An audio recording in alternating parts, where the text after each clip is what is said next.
Good afternoon, coming to you live from BB26 Gaumont Street in La Accra. You're watching ABC Midday. I am Peggy NYARKOWAA BANNOR. Coming up in the next hour.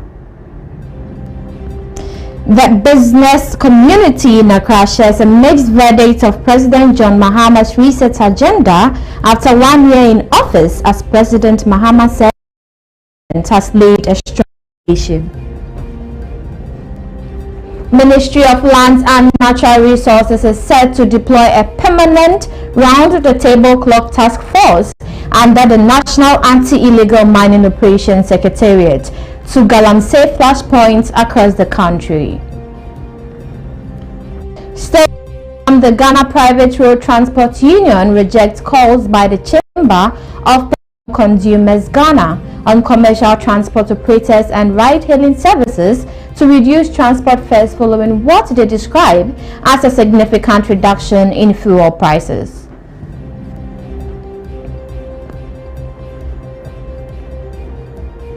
In business, Ghana's inflation for December 2025 has dropped to 5.4%, marking the 12th consecutive month of disinflation and the lowest rate since the Consumer Price Index was rebased in 2021. On the international front, U.S. President Donald Trump has announced the plan to process and sell up to 50 million barrels of Venezuelan oil that had been immobilized by U.S. sanctions. Stay with us, we have details of this and more coming up shortly.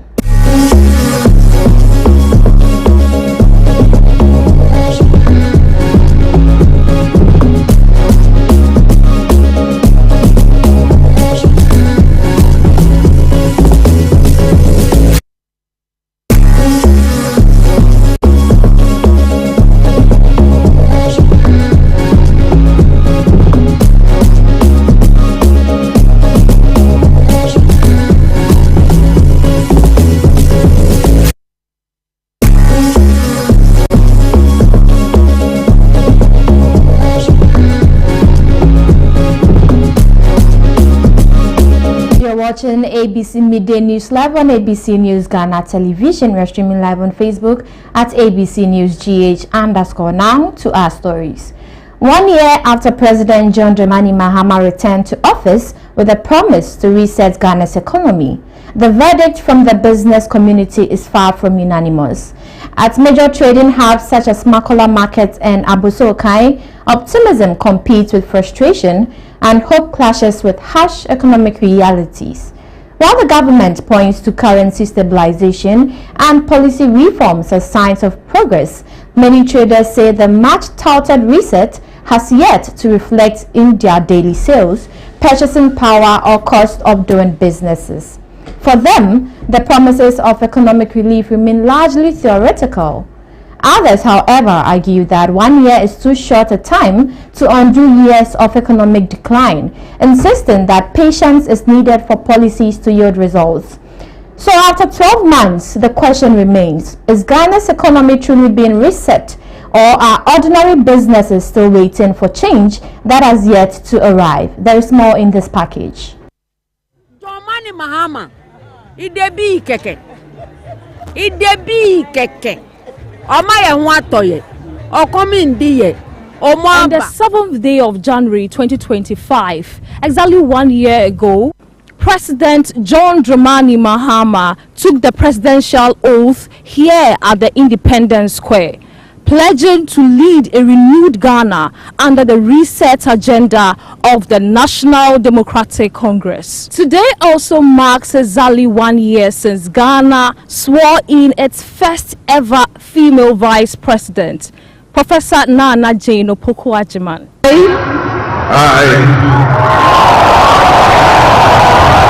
John Dramani Mahama, do in the name of the Almighty God swear. Do in the name of the Almighty God swear. That I will bear true faith. That I will bear true faith.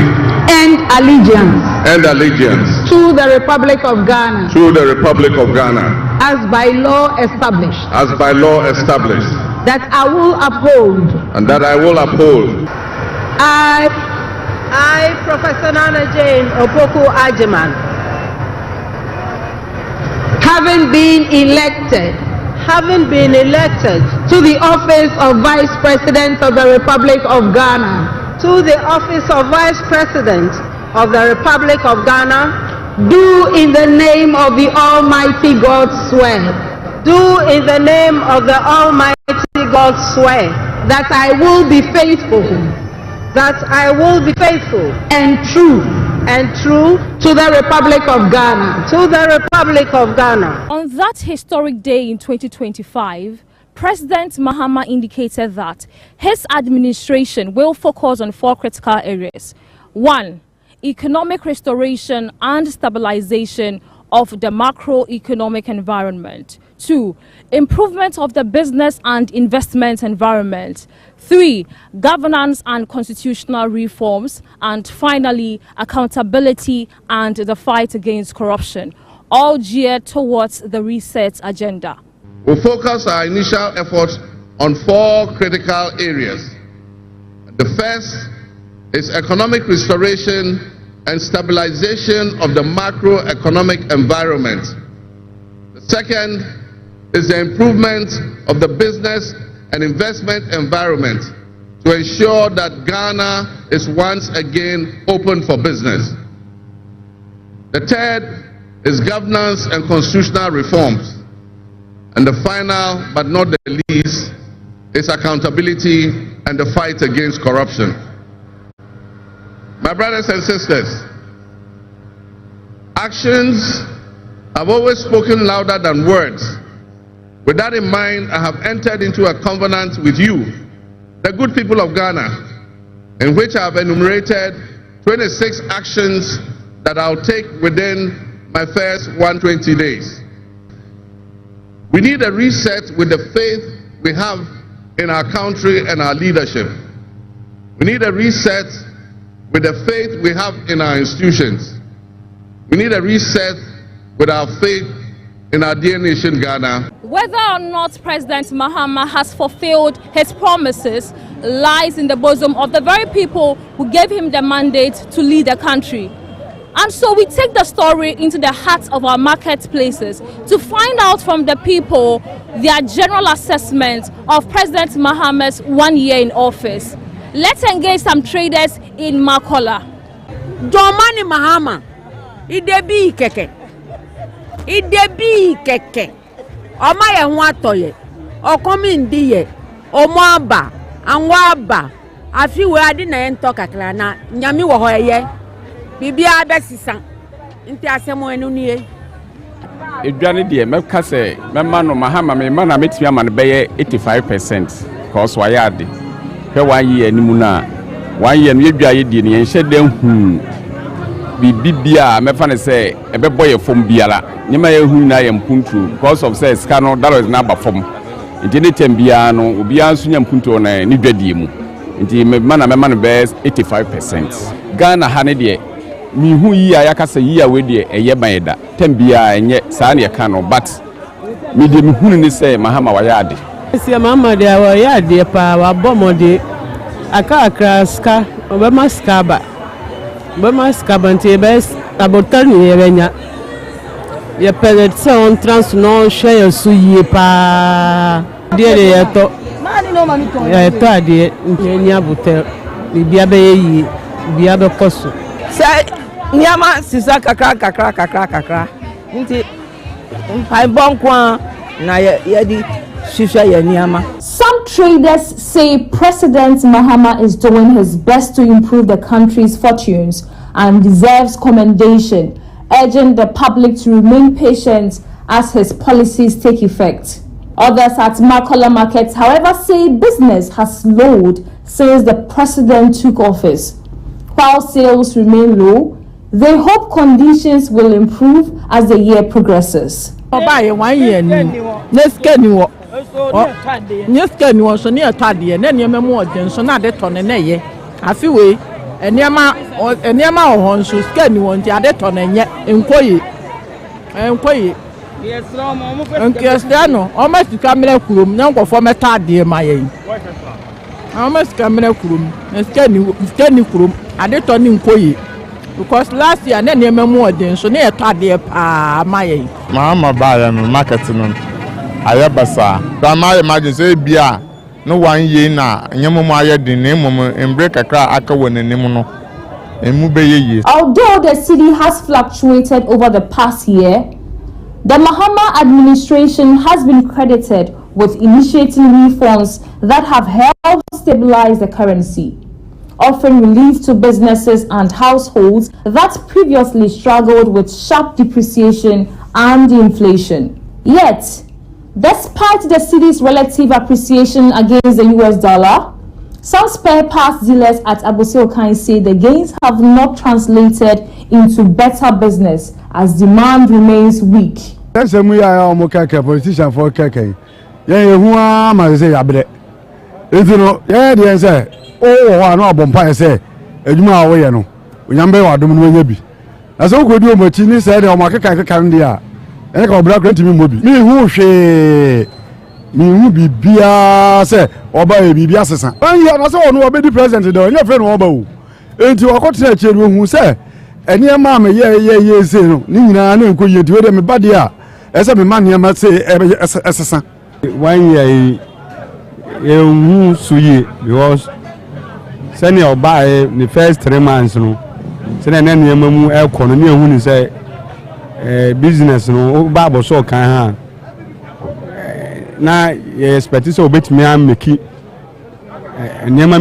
my businessmen, but they say, no, Rebecca say, dollar and back from the bet. Okomwa and send me blame because any man a tona surprise na ye who say senka a rate na a back for my the general business in the say that is a first na wahu it is a first na Mahama no na adwen say be $1 na confirm a na be a business be to my cost so na so enti sa because dollar na be confirm won esesa no kra che say wo munya bi etu na boga no no be kwa abrochi ne be ba no so. You can find the full story on all our socials at ABC News GH _ but still on this, President John Dramani Mahama has stated that his administration has laid a sustainable foundation for Ghana's long-term development after a year of difficult but necessary decisions and reforms. Speaking at a non-denominational Thanksgiving service at the forecourt of Jubilee House on Wednesday, January 7, 2026, the president reflected on his first year in office, describing the period as one marked by tough choices aimed at stabilizing the country. He noted that the government's focus over the past year had been on restoring economic stability and rebuilding confidence both locally and internationally. As we look back on the past year, we do so honestly. We have taken difficult decisions. We have undertaken difficult reforms. We've laid the foundations that may not yet be visible, but are sustainable for the sustainable progress of our country. We have prioritized economic stabilization, institutional reform, social protection, and the restoration of confidence, both within our country and in the international community. The work we have begun is far from finished, but today reminds us that progress is not measured only by numbers and by charts and diagrams. It is also measured by hope that is restored, by trust that is rebuilt, and correct direction that is regained. Thanksgiving must also be accompanied by recommitment. And so today, we recommit to ethical leadership, we recommit ourselves to service above self, we recommit ourselves to governance anchored in integrity, competence, and compassion. We recommit ourselves to listening, especially to the voices of our vulnerable who feel excluded. And we Still on the one-year Thanksgiving service, the General Superintendent of the Assemblies of God, Reverend Stephen Wengham, has called on Ghanaians to express gratitude to God for what he described as signs of national transformation over the past year. Speaking at a non-denominational Thanksgiving service held at the forecourt of the Flagstaff House on Wednesday, January 7, 2025, Reverend Wengham said Thanksgiving was essential in sustaining development and national progress. The service was on the theme, the impacts of gratitude to God and its impact on development. Transformation. We will all agree that this past 1 year, we've seen the economy stabilize. We've seen our currency doing well. I've had friends from outside Ghana who call us and are full of praise to our leader for what God has done in the past 1 year. Transformation calls for thanksgiving. Then secondly, nation had experienced God's intervention during a difficult moment. Verse 7 to 11. When their enemies came against them and God gave them victory, God gave them success in their enemies. That was why Samuel raised an altar and then called the place Ebenezer. The third reason, I'll move to Samuel 7, 1 to 12. I will not read that because of time.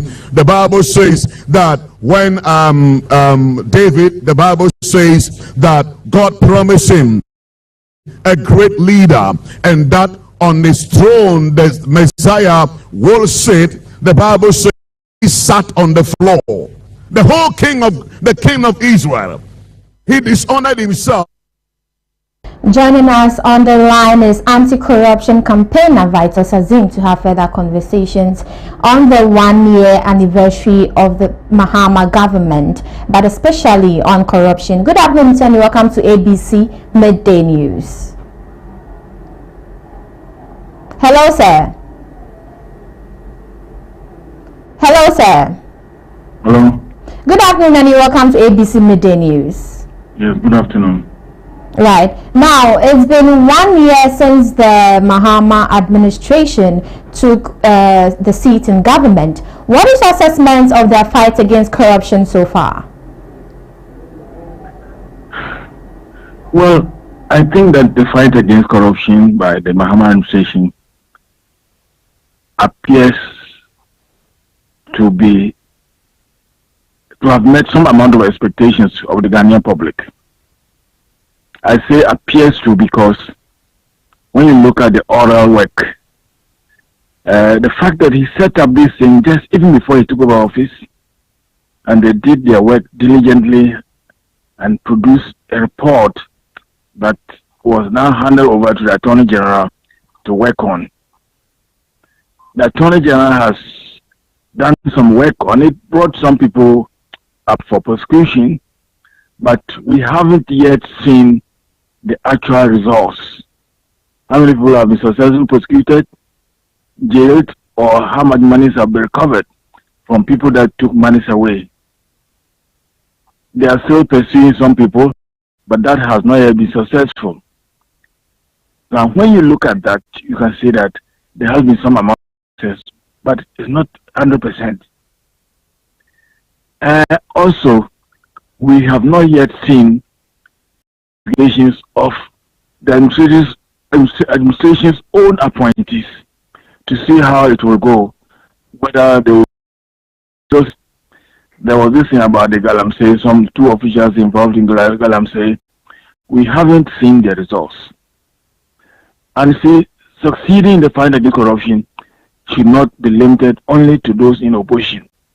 We also need to see where it affects or it involves the administration's own appointees. Then a bit back, we also looked at the knowledge of some officials of the NDC when the Attorney General assumed. Of course, you can argue that, well, the Attorney General and the government did not believe in the reasons for the prosecution of those people, and that the NPP government did not get enough evidence to successfully prosecute those people.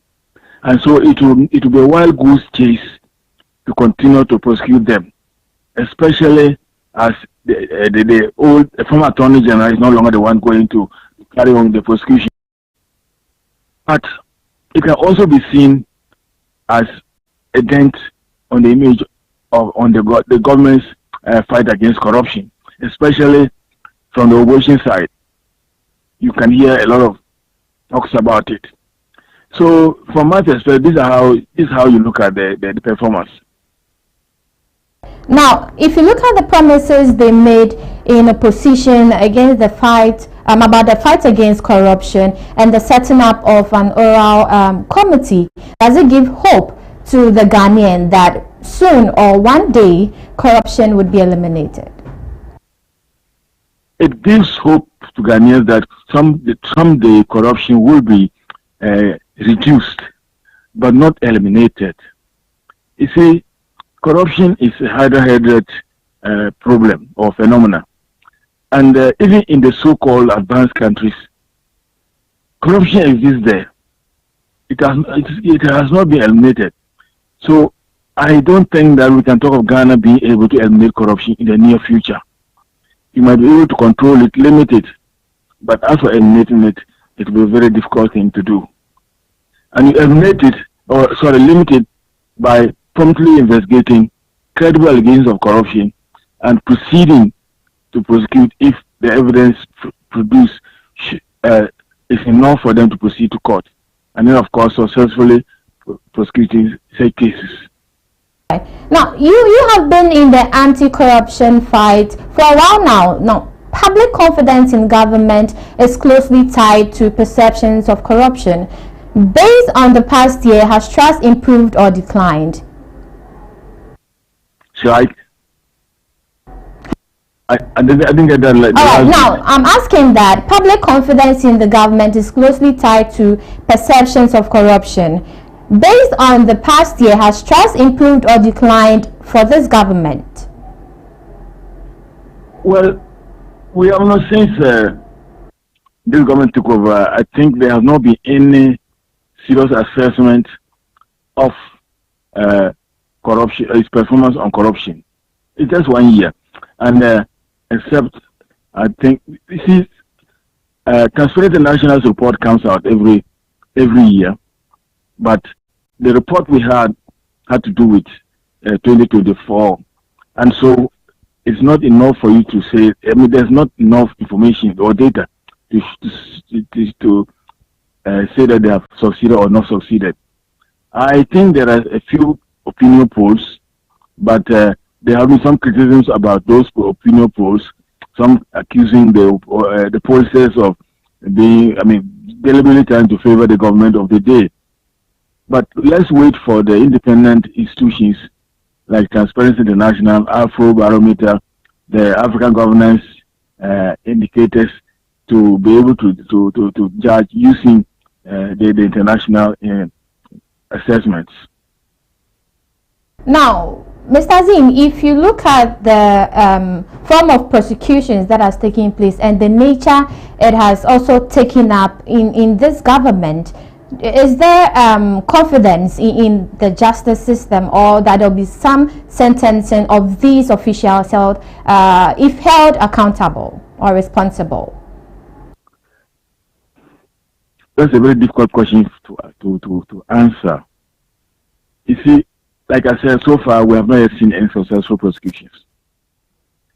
Should that mean that we should have confidence in the way forward? I don't think so, because they say the law grinds slowly, or sorry, justice grinds slowly. So until we see instances of any successes in the prosecution or withdrawal of cases for lack of evidence, or the dropping of some cases because the investigations could not uncover any serious acts of corrupt acts, I think I'm not in a position to say that we have confidence or no confidence in what the government has done so far. All right. Thank you for your time this afternoon, sir. You're welcome. Have a good day. You too. That was anti-corruption campaigner Vitus Azim. Now in more news, President John Dramani Mahama says Ghana's fight against illegal mining popularly known as Galamsey, is beginning to show encouraging results, with some previously polluted water bodies gradually clearing up. He said that although the battle has been difficult and at times dangerous for enforcement teams, sustained efforts to state institutions and community-based actors are starting to pay off. Speaking at the 77th annual New Year School at the University of Ghana, President Mahama commended the Minister of Lands and Natural Resources, the National Anti-Illegal Mining Operations Secretariat, the Environmental Protection Agency, and other stakeholders for their commitment to tackling the menace. We're implementing sustainable mining practices, protecting forests and water bodies, and investing in renewable energy and strengthening climate adaptation for vulnerable communities. I want to commend the Minister of Lands and Natural Resources in the fight against Galamsey. It has so entered the fabric of our people that it's not been an easy fight. Communities have mobilized to attack, the task force when they have gone to enforce the ban on illegal mining.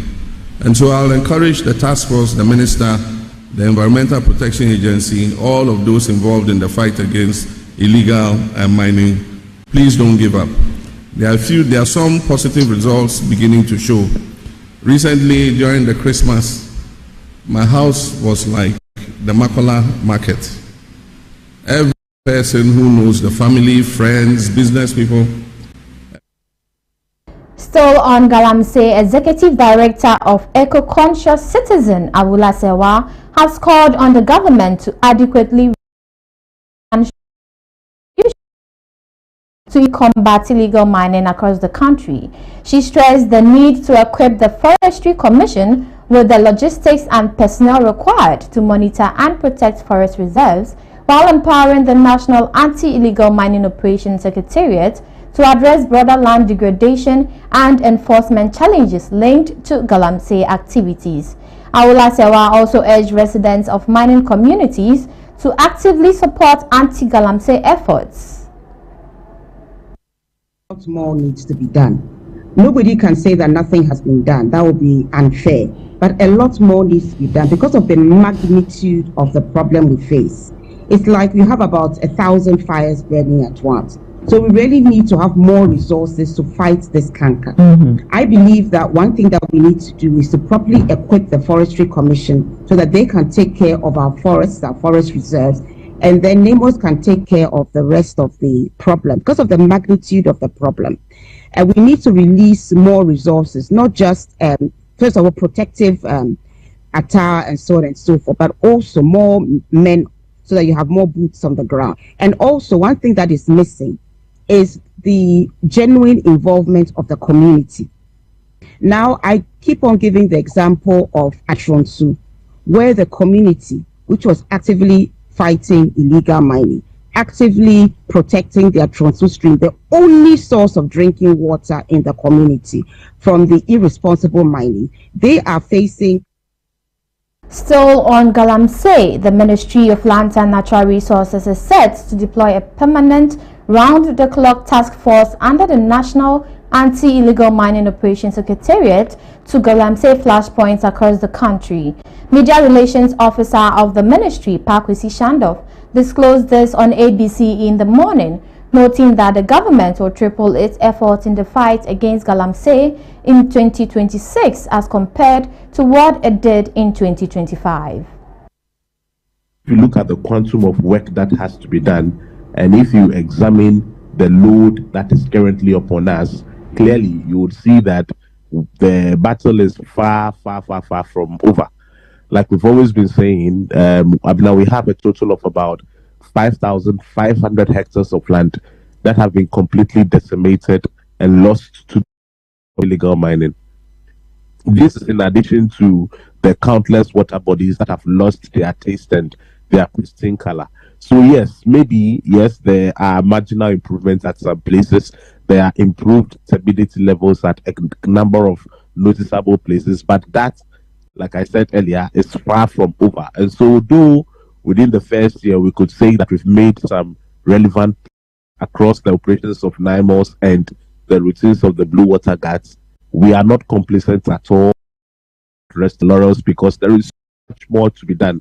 And that is why, by way of conclusion, I would want to say that this year, for example, we are simply going to do a double or perhaps triple of what we did last year. And that would include, for the first time, the permanent deployment of NIMOS personnel to all the relevant flashpoints.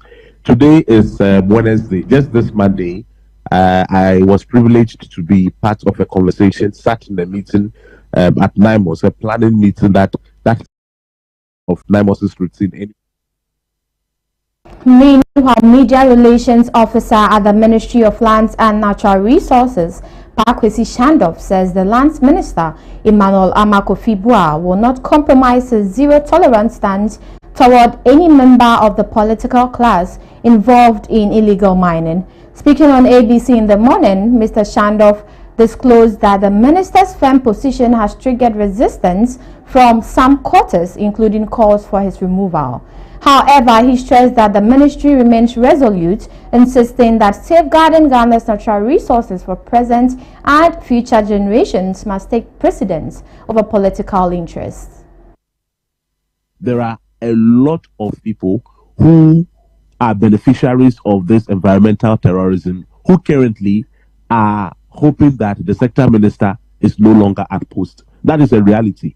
At every turn of the screw, there are people who are strongly lobbying and advocating for his reassignment. Why? Because of the non-negotiable posture that he has adopted in the fight against illegal mining. The sector minister that we have on spot managing the situation, that is the Honorable Emmanuel Amakofi-Boa, has a disposition that is very healthy. Healthy in the sense that as far as everybody who is around him knows, he's not friendly to the political class in this matter. Neither is he open to their endless suggestions and all of that. No, the sector minister that we have, who is at the helm right now, has a position of zero tolerance in the political class. Consistently, there are elements who keep mounting pressure on him. Away from that, the Chamber of Petroleum Consumers Ghana has called on commercial transport operators and ride-hailing services to immediately review and reduce transport fares following notable reductions in fuel prices at the pumps across the country. In a press statement issued on January 6, 2026, COPEC welcomed the downward adjustment in pump prices. Several oil marketing companies noting that the reductions align with recent trends in international refined products prices, relative change rate stability, and intensified competition within Ghana's deregulated downstream petroleum sector.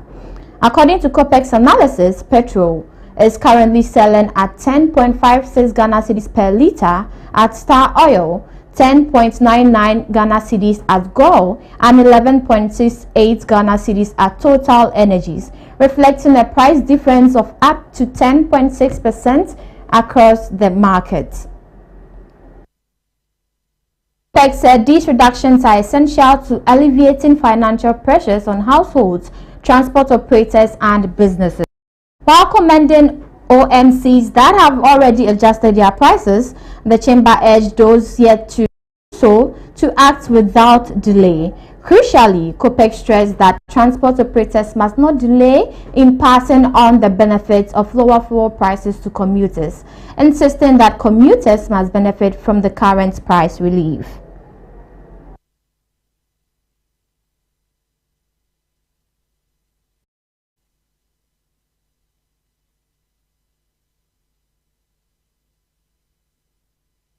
Joining us on the line is Head of Research at COPEC, Polofori, to have further conversations on this. Good afternoon, and welcome to ABC Midday News. Thanks for having me, Peggy. Right. Now, you have welcomed recent fuel price reductions by some OMCs. What accounted for this call? So the three main suspects, as you know, the usual CD-dollar relationship. Then we also see international benchmark prices going down. And then finally, you also have the availability of the product that is in country also being high. So basically, these three main factors pushed the prices to where we are seeing.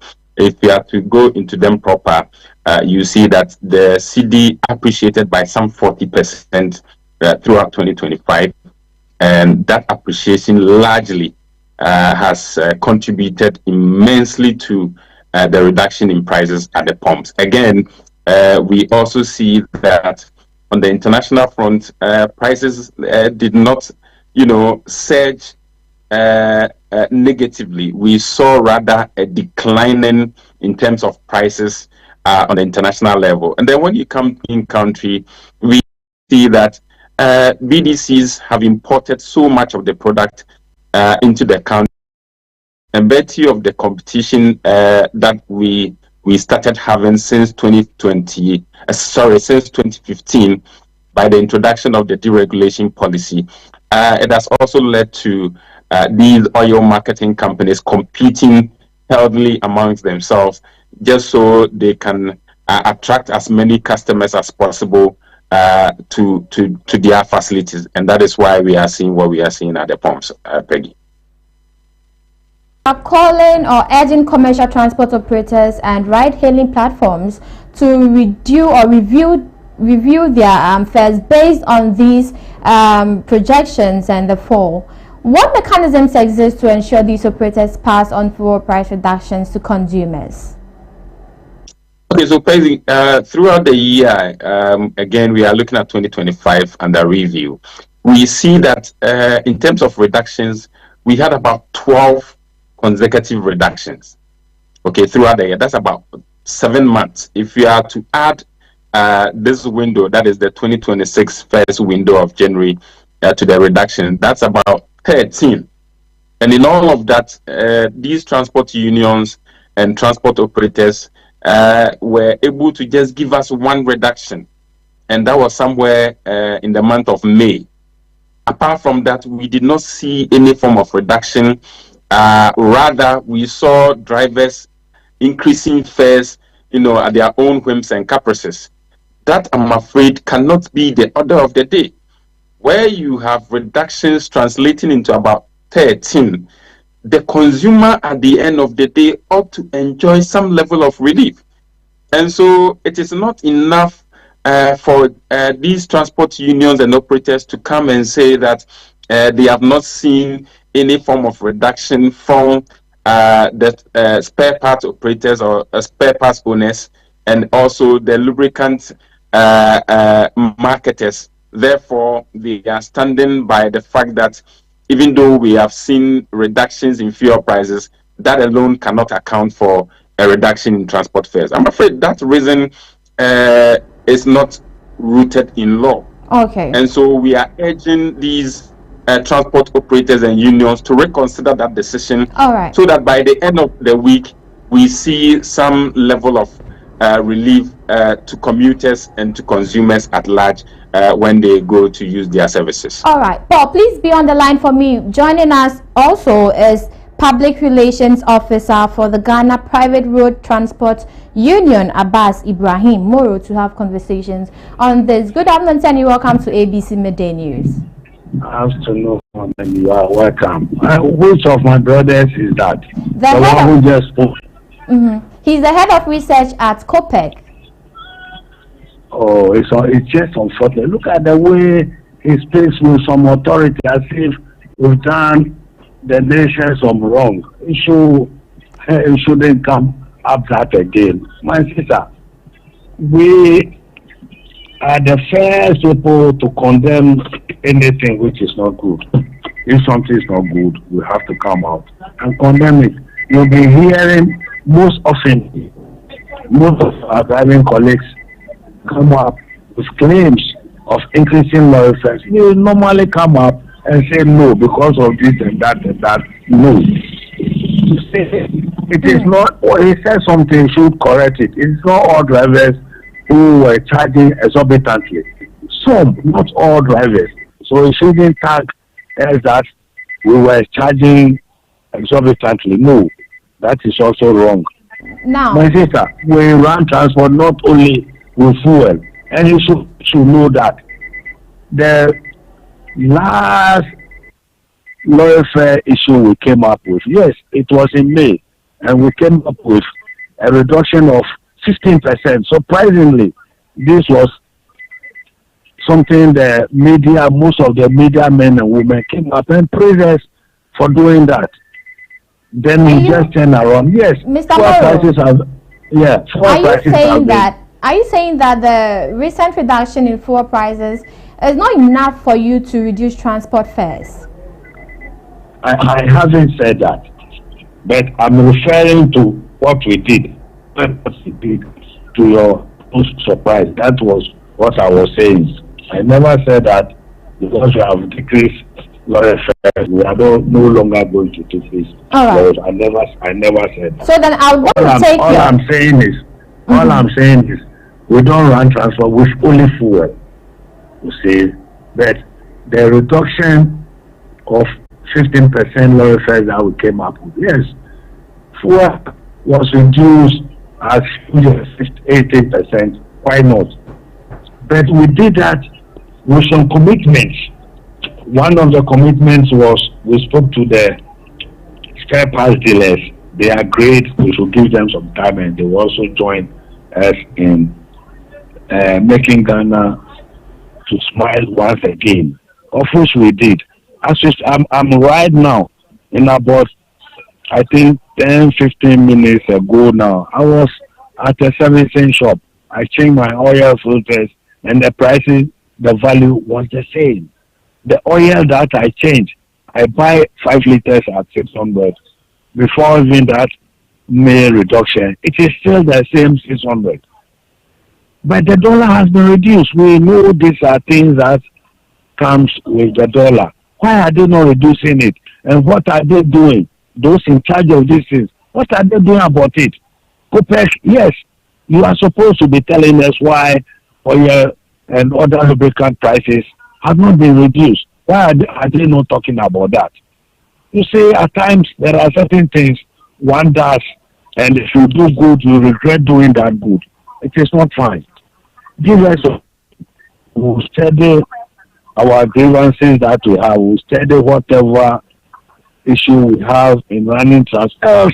My brother, my sister, nobody would use huge amount of money to buy transport to get into transport business again. Nobody would do. We are doing transport business because we are doing to benefit from it. Nobody is running transport to run at a loss. Mr. So they should give all of you to give us small briefing space. We'll study whatever we have. We come up faithfully. Mr. Morrow, so are you saying that until other components or the prices of other components reduce, no matter how low the prices of fuel goes down, you are not reducing transport fares? We never said that. One very good example is the May 15% reduction that we came up with. That was only even fuel, and no components was included. We did 15% lower fare reduction. We did. Nobody forced us to do that. And we felt we have to also help build Ghana, let Ghana smile once again, of which we did. It didn't mean we should just make sure we run at a loss in our company that we are all using. This recently, this very expert, a very big transport company, increased the lorry fares. What did the transport ministry did about it? We were expecting that they would at least call some of us to act to that. They did nothing. They kept quiet. You want me to go and arrest somebody for you? No. Whenever Parliament passes laws, whichever laws Parliament passes, it lies in the hands of the law enforcing agencies. What were they doing? Somebody is charging above of the person supposed to charge, and you kept quiet. I'd like to go to Mr. Morrow. I'll come back to you, but before that, I'd like to take Paulo Fori's thoughts on the content you have raised. Paulo Fori, thank you for standing by. Now, can I just respond to?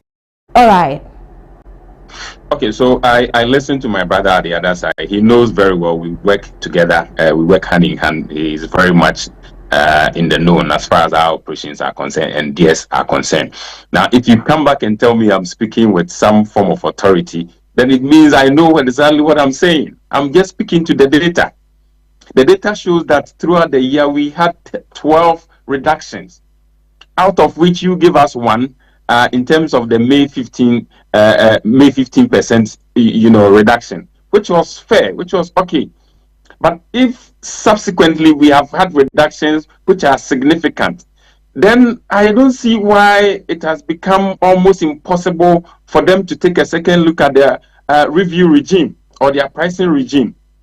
Okay, so all we are advocating for is for them to take a second look at it, look at the various reductions that we have had throughout the year, and then also at this very window in terms of this this year.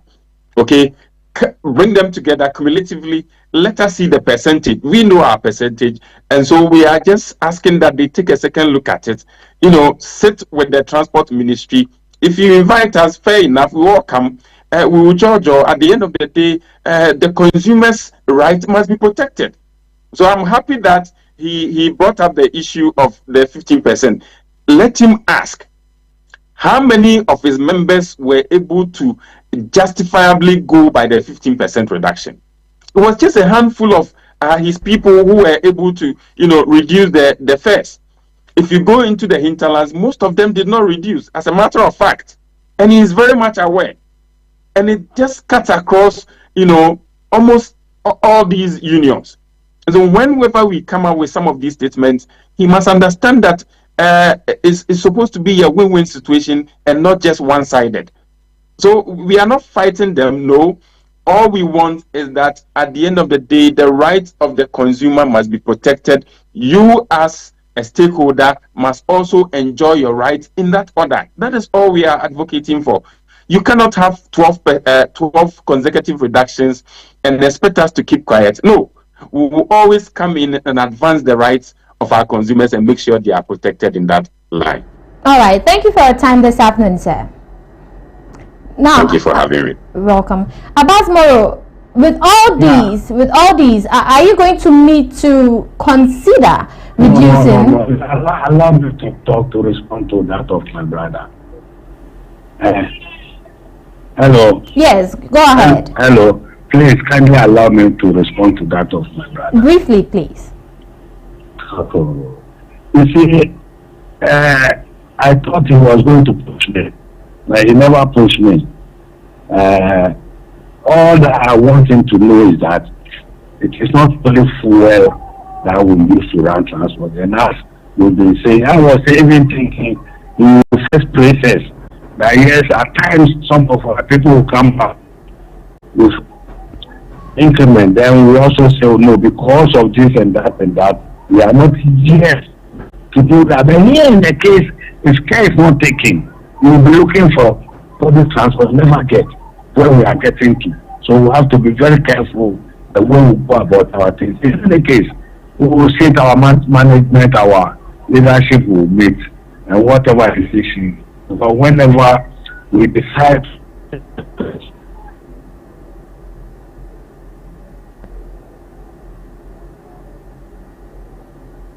Hello, sir. Hello, sir. All right, that was Abbas Ibrahim Moro, the Public Relations Officer for the Ghana Private Road Transport Union, and we also had conversations with the Head of Research at COPEC, Polo Fori. Now, up next is business news.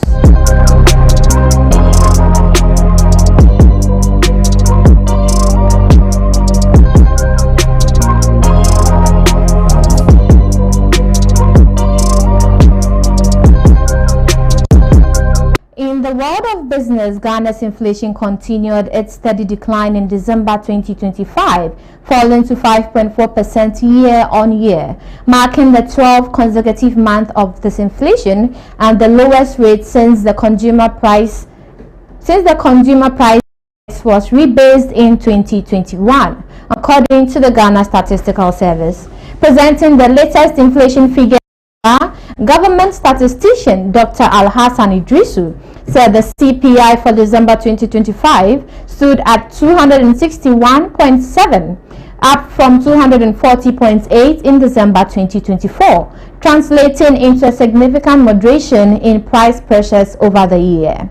Dr. said this result is significant because inflation has now declined for 12 consecutive months. It fell from 6.3% in November 2025 and from 23.8% in December 2024, representing a reduction of 18.4 percentage points within a year.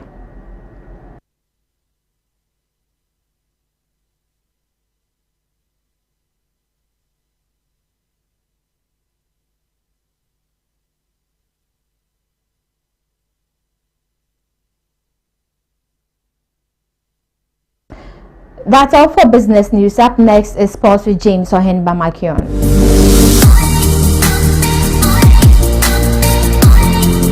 Introducing Betway's Bet Influencer, a groundbreaking feature where you can make money by just sharing codes. He just needs to share his codes and make money. The more his codes are used, the more money he makes. Oh yes, so what are you waiting for? Anyone can be a bet influencer. Share your codes and make money. Bet Influencer, another world first from Betway. This advert has been approved by the Gaming Commission of Ghana. Betway, get way more.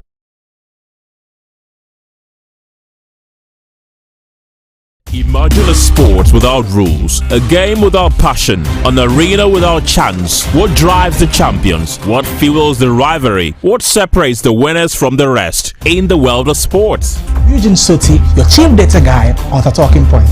On the African Tracker, I'll break down the performance of your favorite African players abroad, scrutinizing every detail and exploring the nuances and rules governing the game.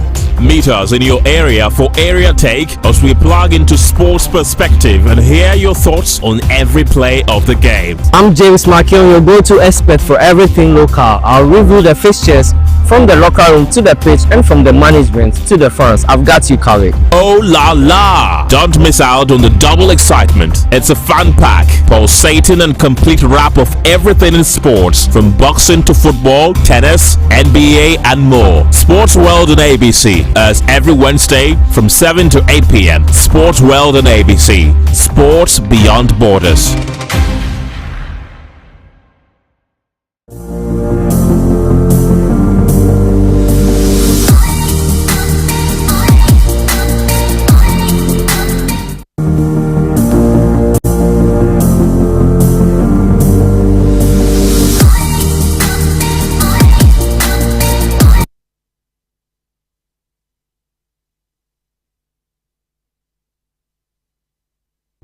Hello, it's time for Sports on the Midday News with me, James Ohenba-Makion. Let's start from the MTN FA Cup, and defending champions of the FA Cup, Asante Kotoko, will renew their rivalry with King Faisal in the round of 32 of the MTN FA Cup as the two sides face each other at the Babayara Sports Stadium today. The Porcupine Warriors come into the match first from a 2-1 loss to Swedro Blacks in the Ghana Premier League. There is another tough match to look forward to at Swedro, where All Blacks face off with Division 1 League campaigners Seshi All Stars.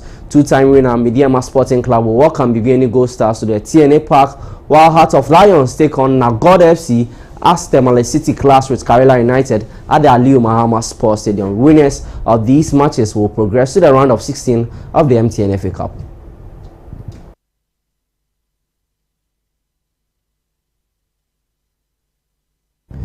Now let's head to England, and Manchester United post-Ruben Amorim's era will officially begin tonight when the Red Devils make their trip to Turf Moor to tackle relegation threatened Burnley. Amorim was sacked as head coach on Monday, with Darren Fletcher placed in charge on an interim basis, and the former Manchester United midfielder has been speaking about his formation for the game and his relationship with Amorim. Well, we don't know yet. I can't disclose that. I think when you talk about the under-18s teams, that's a style and a system that the club thinks is best for developing players. So I think it's a system that we use. I think it's something that's come in terms of how we set up in midfield, how we set up with defenders. So I think for developing players, it's a really, really good formation and system.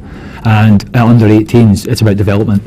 So I think that's the important thing for us, is when I'm leading the under-18s, try to develop players. So you're picking teams, you're experimenting, you're doing different things, you're challenging them, you're playing young players. So of course you try and win every football game, but fundamentally we're trying to develop players, and that formation definitely suits that. So that's a club formation that we use, and it's a formation that I've been used to playing for a long time as well. I didn't have the chance I've reached out to him. I've not managed to make contact yet, but that's understandable. He's obviously got a lot on his mind, and I've been really busy, so I've not had the chance to. I'd love to, because I had a good relationship with Ruben. He was great with me. He was very welcoming to me and to his staff at the end of last season. In terms of being the under-18s coach, in terms of small communication I've had this year because I've been on another side of the building, always good interactions. And ultimately he's the manager who gave my son his debut as well, so as a father, I've got a lot to thank him for, and Tyler, although the boys have gone and earned that themselves, he was the manager that did that, so I've got a good relationship with Ruben, so I'm disappointed. Now, still in the English Premier League, Manchester City boss Pep Guardiola says City will have to be creative with solutions, including using academy players as the squad deals with a demanding schedule and limited rotation options, aiming to extend a club record streak and pile the pressure on Premier League leaders Arsenal. Manchester City host Brighton and Hove Albion at the Etihad Stadium tonight. No, we came back in the bad moments, 2 months that we have a really bad results. If we lose what we have. Yeah, we lose what we have, we come on like season. This is the only thing, we have to be careful. It doesn't matter. Sometimes I have seen in moments that I win Premier Leagues and titles in other countries, and here with few players. The spirit always was there. And this we can never lose. And with having that, we're not lose, I don't know. So, if it's just a better simple passes in the final third in the last game, I win. And at the end, for the little deflection for our central defender, we concede a goal. So the margins is sometimes it happen. So, but I don't take for granted how difficult it is to come back from Danderland, arrive the game, how tough was, arriving that time. They have 2 days left, less than the opponents, and go there. And our schedule have been so the situation that you cannot. Of course, I would like maybe to put more games because I'm not ruined maybe in that position out of games, but it's not ready there. I want to be character play. We'll bring you more of these updates on these games on Sports World tonight, but that'll be all for sports with me, James Ohinbamakin. Up next is international news.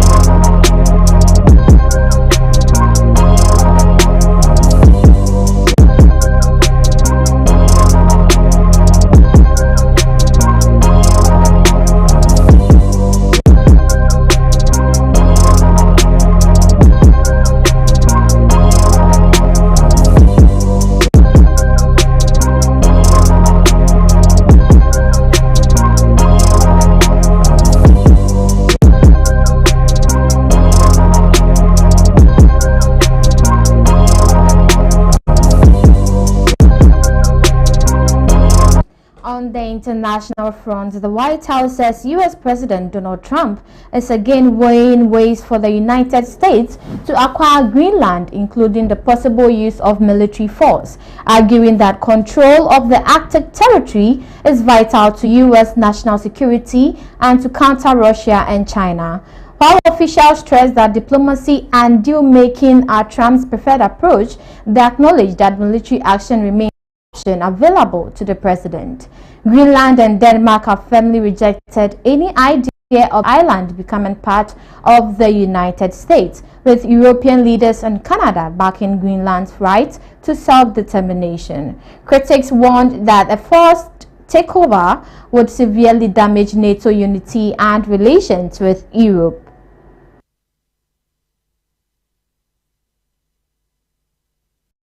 Still on the international front, President Donald Trump announced the plan for the U.S. states to process and sell up to 50 million barrels of Venezuelan oil that had been immobilized by U.S. sanctions, signaling coordination with Venezuelan authorities following the arrest of President Nicolas Maduro. Maduro is being held in New York on drug charges after U.S. raid that Washington estimates killed about 75 people, though neither the U.S. nor Venezuela has released an official death toll. Venezuela's military confirmed 23 deaths. Cuba reported 32 of its personnel killed, and interim President Delcy Rodriguez declared a week of mourning. The raid drew criticism from China left-wing allies of Venezuela, while U.S. partners called for compliance with international law. Despite political uncertainty and opposition disappointment, Trump appears to be working with senior figures from Maduro's government. He said Venezuela would sell 30 to 50 million barrels of oil directly to the U.S. at market prices, with proceeds overseen by Washington, potentially totaling up to $1.9 billion.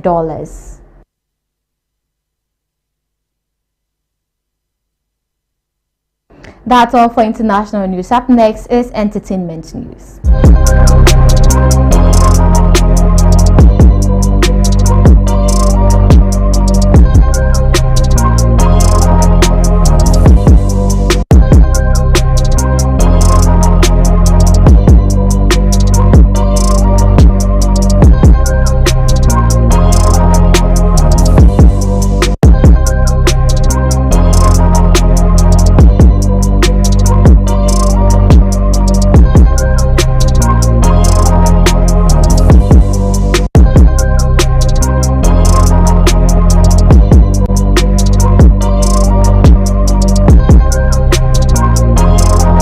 In entertainment, the mother of Ghanaian songstress Wendy Shea has joined the growing public conversations on the challenges of mentoring other people's children following a viral moment involving young performer Tracy Shea. A widely circulated video showing Tracy Shea dancing energetically to Wendy Shea's hit song Too Late at the All Ashaiman Schools Festival drew significant public attention and prompted a reaction from the musician herself. Taking to Facebook, Wendy Shea questioned the role of parents in such situations, stating, "The hardest part of mentoring someone else's child is often the parents' interference. What's all this?" Her comments sparked mixed reactions online, with many Ghanaians sharing differing views on mentorship, boundaries, and parental involvement. In a separate trending video, Wendy Shea's mother also weighed in on the discussion. While she said there was nothing wrong with Tracy being given a platform to host and perform at an event, she stressed out that considering the child's young age, her parents could have sought guidance for coaching from the godmother figure involved.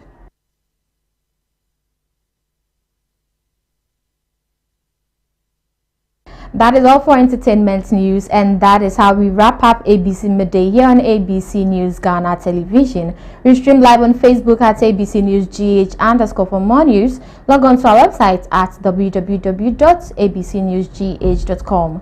I am Peggy Nyarkowaaa Bannnor. Enjoy the rest of your day.